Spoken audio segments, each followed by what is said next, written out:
प्रधानमंत्री नरेंद्र मोदी जी कल बिहार आ रहे हैं और ऐसे मौके पर बिहार वासियों को कई सारे सौगात मिलने वाले हैं। प्रधानमंत्री नरेंद्र मोदी जी कल दरभंगा एम्स का शिलान्यास करेंगे। इसके अलावा बिहार वासियों को 10,000 करोड़ से भी अधिक के नए पुराने नेशनल हाईवे जिनका चौड़ीकरण हो चुका है, ये चौड़ीकरण हो रहा है। इसके अलावा पानी और बिजली से संबंधित कई सारी योजनाओं का शिलान्यास और उद्घाटन करने वाले हैं। प्रधानमंत्री नरेंद्र मोदी जी कल दरभंगा एम्स के शिलान्यास के अलावा अररिया से बहादुरगंज और बहादुरगंज से जो गलगलिया तक का जो नई सड़क बनकर के तैयार है, नया नेशनल हाईवे बनकर के तैयार है, इसका भी उद्घाटन करेंगे।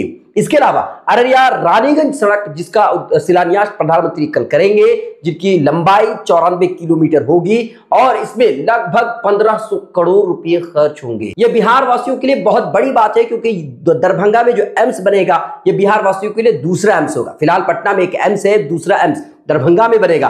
कल इसका शिलान्यास होगा। मैं आपको बता दूं कि इसको बनने में लगभग 3-4 साल लग जाएंगे और 3-4 साल के बाद यह बनकर के पूरी तरह से तैयार होगा।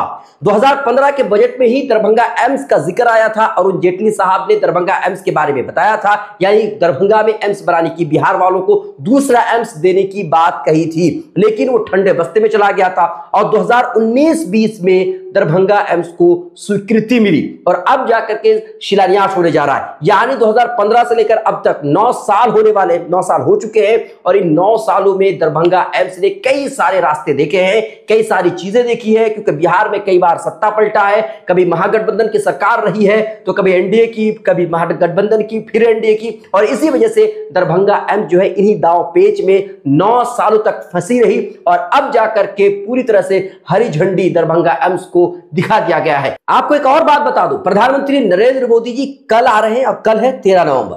13 नवंबर को झारखंड में भी चुनाव है और बिहार विधानसभा के 4 सीटों पर उपचुनाव होने वाले हैं। तो इसका सीधा सीधा असर झारखंड पर भी पड़ने वाला है और साथ ही साथ बिहार के 4 विधानसभा सीटों पर जो उपचुनाव हो रहे हैं उस पर जरूर पड़ेगा, क्योंकि 13 नवंबर को प्रधानमंत्री नरेंद्र मोदी जी आ रहे हैं और प्रधानमंत्री नरेंद्र मोदी जी बिहार वासियों को कई सारे सौगात दे रहे हैं। दरभंगा एम्स का शिलान्यास कर रहे हैं, 10,000 करोड़ से भी ज्यादा के जो प्रोजेक्ट हैं उसका शिलान्यास और उद्घाटन करेंगे। तो ऐसे मौके पर यह कहा जा सकता है कि बिहार विधानसभा का जो 4 सीट है उसके वोटरों पर बहुत ज्यादा असर पड़ने वाला है और 4 विधानसभा सीटों पर जो चुनाव हो रहे हैं उसमें से 3 विधानसभा सीट ऐसी है जहां पर बीजेपी के उम्मीदवार खड़े हैं और सिर्फ एक ही सीट है जहां पर जदयू के उम्मीदवार है, वरना तो बीजेपी 3 सीटों पर चुनाव लड़ रही है। इसके अलावा प्रधानमंत्री नरेंद्र मोदी जी 14 नवंबर को आदिवासी समाज के भगवान बिरसा मुंडा के 150वीं जयंती के समारोह में भी शामिल होंगे। तो कहीं ना कहीं प्रधानमंत्री नरेंद्र मोदी जी ने जो बिहार आने का फैसला किया है वो एक तरह से कह सकते हैं कि बिहार के वोटरों को लुभाने की एक तरह से कोशिश है, या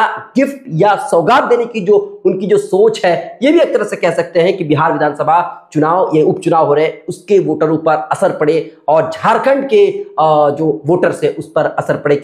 आपकी इस पर है क्या राय? आप हमें कमेंट कीजिए, लाइक शेयर फॉलो नहीं किया तो जरूर कीजिए।